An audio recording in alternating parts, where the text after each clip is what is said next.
एक लड्डू खाने से मिलेगी पूरे दिन भर की एनर्जी, जोड़ों के दर्द से आराम और साथ ही साथ शरीर में रहने वाली बहुत सारी तकलीफ़ों से राहत। हेलो फ्रेंड्स, आई एम कोमल छापकर। वेलकम टू आशीर्वाद kitchen. First of all happy winters. And winter start हो गए हैं तो ठंडी का मौसम यानी शरीर को चुस्त दुरुस्त एंड तंदुरुस्त बनाने का मौसम। और इसी के लिए विंटर शुरू होते ही सभी के घर में अलग अलग तरह की विंटर स्पेशल रेसिपीज़ को बनाया जाता है। और मेरी मम्मी के हाथों के बने हुए मेथी के लड्डू सिर्फ मेरे ही नहीं बल्कि जिन्होंने भी उन्हें टेस्ट किया है ना, उन सबके फेवरेट हैं। तो मेरी मम्मी ने ही मुझे मेथी के लड्डू की रेसिपी सिखाई है, तो मैंने उसमें थोड़ा सा वेरिएशन करके इसको और भी ज़्यादा हेल्दी एंड टेस्टी बनाया है। और ये इतने ज़्यादा हेल्दी है, टेस्टी है कि आप एक ही जगह 2-3 खा जाओगे। तो चलिए सबसे पहले सारे इंग्रेडिएंट्स देख लेते हैं। यहाँ पर मैंने 100 ग्राम किशमिश लिया है। ये है 250 ग्राम नारियल का बुरादा। मुझे वो सूखे वाले पूरे जो होल नारियल आते हैं वो नहीं मिले, आप वो मिले तो वही लीजिएगा। ये है 250 ग्राम खारिक, 250 ग्राम मगज के बीज। इसमें आप 4 जात के बीज भी ले सकते हैं, मुझे एक ही टाइप के मिले हैं। 250 ग्राम पीनट लिया है मैंने। 250 ग्राम मैंने बादाम लिया है, और बादाम तो हर विंटर स्पेशल रेसिपी में पड़ता ही है। यह है काजू के टुकड़े 250 ग्राम, तो आप साबुत काजू की जगह काजू के टुकड़े लीजिएगा। 250 ग्राम दरदरा उड़द दाल का आटा, 250 ग्राम सिंघाड़े का आटा, 250 ग्राम गेहूं का दरदरा आटा, 250 ग्राम चने की दाल का दरदरा आटा। और यहाँ पे लिया है मैंने मेथी पाउडर, जिसमें से 150 ग्राम यूज़ करना है। यहाँ पे लिया है मैंने 200 ग्राम सौंठ पाउडर यानी कि ड्राई जिंजर पाउडर, 100 ग्राम ग्रंथिक चूर्ण जिन्हें गंठोड़ा पाउडर भी कहते हैं। और यहाँ पे लिया है मैंने गाय का घी 1 किलो और दूसरा 250 ग्राम यूज़ होगा। और साथ ही में मैंने यहाँ पे 1 किलो एंड 750 ग्राम गुड़ लिया है, देसी गुड़ है। तो ये सारी चीज़ों को यूज़ करके आज मैं ये रेसिपी बनाने वाली हूँ। सारा ही मेजरमेंट मैंने डिस्क्रिप्शन बॉक्स में दिया है, तो आप चाहे तो इसका आधा करके बना सकते हैं या आधे का भी आधा क्वांटिटी करके आप इस रेसिपी को बना सकते हैं। तो चलिए सबसे पहले सारे ड्राई फ्रूट्स को क्रश कर लेते हैं। लेकिन पीनट्स कच्चे हैं, तो सबसे पहले क्या करेंगे कि एक कढ़ाई में पीनट्स को ड्राई रोस्ट करेंगे। तो यहाँ पे मैंने 250 ग्राम पीनट लिया है और इन्हें अच्छे से भूनना है। फ्लेम को मीडियम टू लो के बीच में रखना है और चलाते हुए इन्हें रोस्ट कर लेना है। तो ये देखिए, इन पे थोड़े थोड़े से डार्क स्पॉट्स आना शुरू हो गए हैं और ये देखिए ये अच्छे से रोस्ट हो चुके हैं। तो ये कैसे पता चलेगा, आप इस तरीके से छिलका हटाओगे ना तो आराम से हट जाएगा, यानी कि अच्छे से रोस्ट हो चुके हैं। तो यहाँ पे पीनट्स रोस्ट होके तैयार हैं, तो इन्हें क्रश करने से पहले ठंडा करना ज़रूरी है। तो इसे एक बड़ी सी थाली में निकाल के इन्हें ठंडा करने के बाद इसको क्रश कर लेना है। अब यहाँ पे लिया है मैंने मिक्सी का जार और ये है ड्राई खारिक, जिसमें से मैंने बीज को हटा दिया है। और अब इनको दरदरा पीस लेना है, और ये बहुत ज़्यादा हार्ड होता है, तो ध्यान रखिएगा कि आपका मिक्सर ग्राइंडर ख़राब ना हो जाए। तो ये देखिए मैंने इसको दरदरा पीस लिया है और एक बड़ी परात में निकाल लेंगे सारा। यहाँ पे जो है ना काजू के टुकड़े, इसको भी क्रश ही करना है, तो इसीलिए आप साबुत काजू की जगह पे टुकड़े लीजिएगा तो वो आपको थोड़ा सा सस्ता भी पड़ेगा। तो ये देखिए मैंने इसको भी दरदरा पीस लिया है और इसी जार में मैं ऐड कर रही हूँ बादाम, तो इन्हें भी दरदरा ही क्रश कर लेना है। तो इसे भी मैंने दरदरा क्रश कर लिया है और इसे भी इस बड़ी सी परात में निकाल लेते हैं। और जब ऐसी रेसिपी बनाते हैं ना तो ये वाले बर्तन बहुत काम आते हैं। तो अब यहाँ पे मैंने एक भारी तले की कढ़ाई ली है, जिसमें मैं 500 ग्राम घी को ऐड कर रही हूँ। घी को मैंने अच्छे से गर्म कर लिया है मीडियम फ्लेम पे, और जब घी अच्छे से गर्म हो जाए, देखिए आटा ऊपर आ जाएगा। उसके बाद इसमें गेहूं का दरदरा आटा ऐड करना है और ऐड करते ही फ्लेम को लो से मीडियम के बीच में कर देना है। इसको मीडियम फ्लेम पे रोस्ट नहीं करना है, ना ही लो फ्लेम पे रोस्ट करना है, दोनों के बीच में रखना है और इसको कंटिन्यूअसली चलाते हुए रोस्ट करना है। अब देखिए यहाँ पे गेहूं का जो दरदरा आटा है वो बहुत ज़्यादा भी दरदरा नहीं होना चाहिए, क्योंकि अगर उसमें गेहूं के चंक्स होंगे तो रोस्ट होने के बाद वो और भी ज़्यादा कड़क हो जाएंगे और फिर उन्हें चबाने में भी प्रॉब्लम आएगा। तो अगर बहुत ज़्यादा दरदरा आटा हो तो आप उसे थोड़ा सा छान लीजिएगा, तो जो बड़े बड़े उसके कण होंगे वो निकल जाएंगे। तो देखिए इसको चलाते रहना है और इसको 8 से 10 मिनट के लिए रोस्ट कर लेना है। अब देखिए यहाँ पे इसका ना हल्का हल्का कलर चेंज होने लगा है गेहूं के आटे का। और देखिए यहाँ पे मैंने इसको 8 से 9 मिनट के लिए रोस्ट किया है लो टू मीडियम फ्लेम पे। और जब ये इस तरीके से थोड़ा सा रोस्ट हो जाए तब इसमें हम दूसरा आटा ऐड करेंगे। तो अब इसमें हम ऐड करेंगे चने की दाल का दरदरा आटा, यानी कि दरदरा बेसन है ये। इससे भी लड्डू का स्वाद बहुत बढ़िया आता है। तो अब इस आटे को भी अच्छे से रोस्ट करना है, तो इसे भी 7 से 8 मिनट के लिए रोस्ट करेंगे। देखिए गेहूं के आटे को सबसे ज़्यादा देर लगती है भुनने में, उसके बाद चने की दाल के आटे को थोड़ी सी कम देर लगती है, उसके बाद उड़द दाल के आटे को उससे भी थोड़ी कम देर लगती है और सिंघाड़े के आटे को तो सिर्फ 2 से 3 मिनट ही लगते हैं। और देखिए बीच बीच में आप इस तरीके से थोड़ा थोड़ा घी ऐड करते जाइएगा। आपको जैसे जैसे ज़रूरत महसूस होती है, आपको अगर भुनने में परेशानी हो रही है तो इसमें आपको घी अच्छे से डालना है, बिल्कुल भी कंजूसी नहीं करनी है। तो ये देखिए इसको भी मैंने 7 से 8 मिनट के लिए भून लिया है। तो टोटल यहाँ पे 18 से 19 मिनट हो चुके हैं। अब इसमें ऐड कर रहे हैं उड़द की दाल का आटा। तो गेहूं का आटा सबसे पहले से रोस्ट हो रहा है, उसके बाद चने की दाल का आटा रोस्ट हो रहा है और अब उड़द की दाल का आटा आया है। तो तीनों साथ में रोस्ट होते रहेंगे और फ्लेम को लो से मीडियम के बीच में ही रखना है। मीडियम फ्लेम पे भी इसको नहीं भूनना है, वरना इसका टेस्ट अच्छा नहीं आएगा। देखिए अभी मुझे घी कम लग रहा है तो मैंने फिर से 1 चम्मच घी इसमें ऐड किया है और इसको अच्छे से कंटिन्यूअसली चलाते रहना है।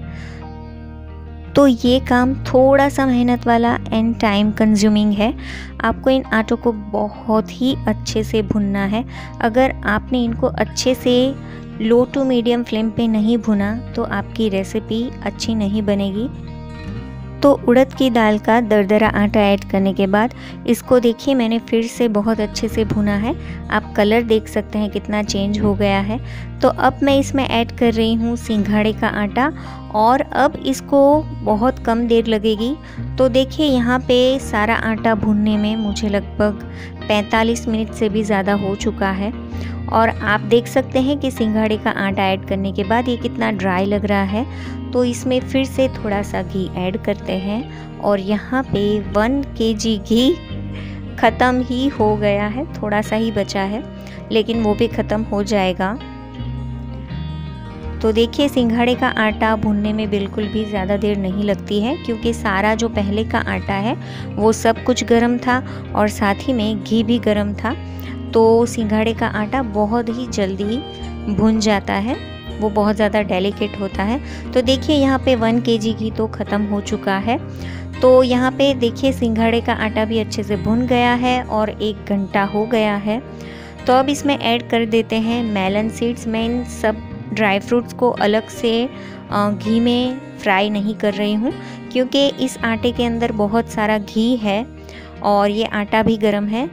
तो अभी इस आटे को भुनने में थोड़ी सी देर हो, उससे पहले हम इसमें सारे ड्राई फ्रूट्स ऐड कर देंगे। तो मेलन सीड्स को थोड़ा सा रोस्ट करने के बाद हम इसमें किशमिश ऐड कर देंगे और फ्लेम को यहाँ पे लो से मीडियम के बीच में ही रखना है। तो ये देखिए थोड़ी ही देर में ना ये किशमिश सारी फूल जाएगी। तो आपकी अलग से इन सबको फ्राई करने की मेहनत भी बच जाएगी। अगर आप इसी स्टेज पे चाहो तो इसमें जो गोंद आता है, एडिबल गम आता है, उसे भी आप इसी स्टेज पे ऐड कर सकते हो। और देखिए जो किशमिश है वो अच्छे से फूल गई है। तो अब इसमें जो ड्राई फ्रूट्स को क्रश करके रखा था वो सब कुछ इसमें ऐड कर देना है, ताकि वो भी हल्का हल्का सा भुन जाए, यानी कि रोस्ट हो जाए या फ्राई हो जाए और वो कच्चा ना लगे। तो देखिए अब मैं इसमें ऐड कर रही हूँ लास्ट में, ये है नारियल का बुरादा। अभी मुझे वो सूखे ना पूरे साबुत नारियल नहीं मिले थे, अगर वो मिलते हैं तो वही ऐड कीजिए, वो बहुत ही अच्छे लगते हैं। आप उनको ग्रेट करके डाल सकते हैं या फिर मिक्सर ग्राइंडर में क्रश करके ऐड कर सकते हैं, और नहीं मिले तो आप मेरी तरह रेडीमेड डेसिकेटेड कोकोनट भी ऐड कर सकते हैं। तो इन्हें 1 से 2 मिनट के लिए अच्छे से रोस्ट कर लेंगे। और अगर आपको चलाने में दिक्कत हो तो आप इसमें थोड़ा घी और भी ऐड कर सकते हैं। और अगर आप इस तरीके से नहीं बनाना चाहते तो आप सारे आटे को अलग अलग भून सकते हैं और सारे ड्राई फ्रूट्स को भी अलग अलग आप घी में फ्राई करके भून सकते हैं। तो अब यहाँ पे काफ़ी सारा टाइम हो गया है और मेरा हाथ भी दर्द करने लगा है। देखिए सब कुछ अच्छे से मिक्स हो गया है। तो मैंने कढ़ाई में से सारे मिक्सचर को इस बड़े से परात में ट्रांसफ़र कर लिया है, ताकि मैं इनको थोड़ा और अच्छे से मिक्स कर पाऊँ। क्योंकि कढ़ाई थोड़ी सी छोटी पड़ रही थी तो उसमें मुझे चलाना मुश्किल हो रहा था, लेकिन सारा अच्छे से रोस्ट हो चुका है। अब इसमें कोई भी कच्चापन, तो मैंने बीच में थोड़ी सी ऐसे कैविटी जैसा बना लिया है। और जो पीनट्स को रोस्ट करके रखा था ठंडा होने के लिए थाली में, उनको मैंने क्रश कर लिया है, ऐड कर दिया है। यहाँ पे मैं मेथी पाउडर ऐड कर रही हूँ और उसी के साथ ड्राई जिंजर पाउडर यानी सौंठ पाउडर। ये तो बहुत ज़्यादा हेल्दी है और शरीर को बहुत ज़्यादा गर्माहट देता है ठंडी के मौसम में, और इससे बहुत ज़्यादा एनर्जी आती है। ये है गंठोड़ा पाउडर। ये बहुत ज़्यादा अच्छा है आपके शरीर में जो भी वायु है, वायु का प्रकोप होता है, उन जॉइंट पेन्स होता है, उनको अच्छा करता है। अब उसी कढ़ाई में मैं ऐड कर रही हूँ 250 ग्राम घी, और इस घी को भी अच्छे से गरम कर लेंगे। और अब इसमें जो गुड़ लिया है ना उसे ऐड कर देंगे। देखिए मेरा जो गुड़ है ना वो हल्का सा सॉफ्ट ही है, लेकिन अगर आपका गुड़ कड़क हो तो आप उसको एकदम बारीक बारीक चॉप कर लीजिएगा और उसके बाद ऐड कीजिएगा। अब यहाँ पे जो हमें घी और गुड़ की चाशनी बनानी है वो कोई ज़्यादा कड़क नहीं बनानी है, बस हमें सिर्फ इस गुड़ को मेल्ट करना है, वो भी एकदम लो फ्लेम पे। अगर आपने फ्लेम को बढ़ाया और ये गुड़ ज़्यादा पक गया तो आपके लड्डू कड़क बनेंगे। हमें सिर्फ गुड़ को मेल्ट करना है। जैसे ही गुड़ मेल्ट होता है आपको गैस की फ्लेम को बंद कर देना है, और इसमें बहुत कम समय लगता है। ये गुड़ की जो चाशनी है ना बहुत जल्दी तैयार हो जाती है, क्योंकि हमें सिर्फ गुड़ को मेल्ट करना है। तो ये देखिए सिर्फ 5 से 6 मिनट के अंदर सारा जो गुड़ है वो अच्छे से मेल्ट हो चुका है। ये देख सकते हैं आप, इसमें कोई भी अभी गुड़ का कोई भी कण नहीं रह गया है। तो इस तरीके से अच्छे से गुड़ जब मेल्ट हो जाए तो इस गरम गरम गुड़ की चाशनी को, जो सारे पाउडर हमने ऐड किए हैं, मेथी पाउडर, सौंठ पाउडर, गंठोड़ा पाउडर, उसके ऊपर डाल देना है, ताकि वो अच्छे से भुन जाए। इस गुड़ की चाशनी की गर्माहट में ही वो अच्छे से भुन जाएगा। और अगर आपकी कढ़ाई बड़ी है तो आप ये सारा मिक्सचर कढ़ाई के अंदर भी डाल सकते हैं। तो देखिए मैंने यहाँ पे गुड़ की ना सारी चाशनी इसमें ऐड कर दी है, और अब इन सारी चीज़ों को बस हमें अच्छे से मिक्स करना है और हमारा ये मिक्सचर तैयार हो जाएगा। तो जब धीरे धीरे गुड़ इसमें मिक्स होगा फिर आपको इसे इस तरीके से चलाने में भी बहुत मेहनत लगानी पड़ेगी, हाथ में भी दर्द करेगा। तो ये देखिए जो गुड़ की चाशनी लगी थी ना कढ़ाई में, तो मैंने उसमें थोड़ा सा मिक्सचर डाल के उसको अच्छे से हिला लिया था। अभी मैं ये सारा जो मिक्सचर है उसे फिर से कढ़ाई में ट्रांसफ़र कर रही हूँ, क्योंकि जब हम ऐसी रेसिपी बनाते हैं तो वैसे ही हम थक जाते हैं और उसके बाद अगर हम ऐसे बर्तन बहुत ज़्यादा बिगाड़ेंगे तो वो बहुत ज़्यादा घी वाले हो जाएंगे, क्योंकि इसमें घी बहुत ज़्यादा है। तो इसलिए कम बर्तन ख़राब कीजिएगा। तो ये देखिए, अब हम इसमें से लड्डू बना लेंगे। आपको जितनी साइज़ का लड्डू बनाना है आप उतना मिक्सचर ले लें और इस तरीके से आप इसका लड्डू बना लीजिए। ये देखिए, अभी आपको थोड़ा थोड़ा सा घी भी उसके ऊपर नज़र आ रहा होगा, तो घी की मात्रा एकदम परफेक्ट है।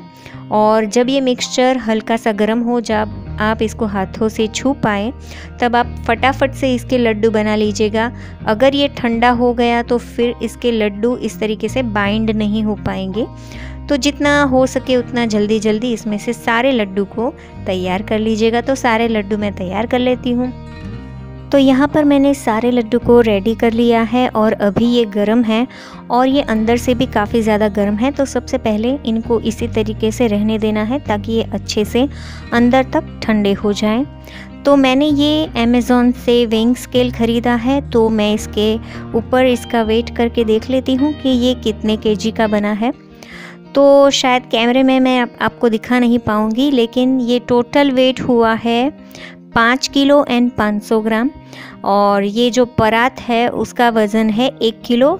तो वैसे देखा जाए तो ये 4.5 किलो के लड्डू रेडी हुए हैं। जब ये लड्डू एकदम ठंडे हो जाए तो आप इनको एयर टाइट डिब्बे में भर के पूरे 1 से 1.5 महीने तक खा सकते हैं। ये लड्डू बहुत ज़्यादा हैवी है, तो आप इनको सुबह सुबह 1 लड्डू खा सकते हैं इतनी साइज़ का। अगर छोटे बना रहे हैं तो 2 लड्डू खा सकते हैं, लेकिन इससे बड़ी साइज़ के लड्डू आप मत बनाइएगा, क्योंकि ये बहुत ज़्यादा हैवी है तो फिर डाइजेस्ट होने में प्रॉब्लम हो सकता है। लेकिन ये लड्डू इतने ज़्यादा टेस्टी है कि घर में बड़े और छोटे सबको पसंद आएगा और इतने हेल्दी हैं कि आप इनको अगर खाओगे इस विंटर में तो आपकी बहुत सारी हेल्थ प्रॉब्लम से आपको छुटकारा मिलेगा, आपको उसमें राहत मिलेगी। तो ये रेसिपी आपको कैसी लगी ये आप मुझे कमेंट करके ज़रूर से बताइएगा। और thank you so much for watching my video. और अगर वीडियो अच्छा लगा हो तो लाइक शेयर सब्सक्राइब कीजिएगा। फिर से मिलते हैं एक नई वीडियो के साथ। तब तक के लिए bye bye, have a nice day and take care.